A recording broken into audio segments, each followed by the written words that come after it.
কিছু খেলে কি পেটে গ্যাস হয়? তো আজের কারণগুলো জানুন এবং দেখুন এর মধ্যে কোন কাজগুলো আপনি হরহামেশাই করে থাকেন। প্রথমত যে বিষয়টি নিয়ে আলোচনা করব সেটি হচ্ছে খাদ্যাভ্যাস। দুগ্ধজাত খাবার, বেশি মশলাদার বা তৈলাক্ত খাবার, কার্বোনেটেড পানীয়, ডাল ও সবজি যেমন বাঁধাকপি, ব্রোকলি এগুলো যদি বেশি খান তাহলে কিন্তু পেটে গ্যাস হতে পারে।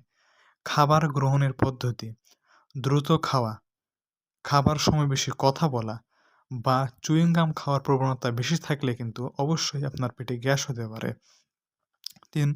পরিপাকতন্ত্রের সমস্যা, হজম এনজাইমের ঘাটতি, ল্যাকটোজ অসহিষ্ণুতা বা ইরিটেবল বাউল সিনড্রোম থাকলে আপনার পেটে কিন্তু গ্যাস হতে পারে।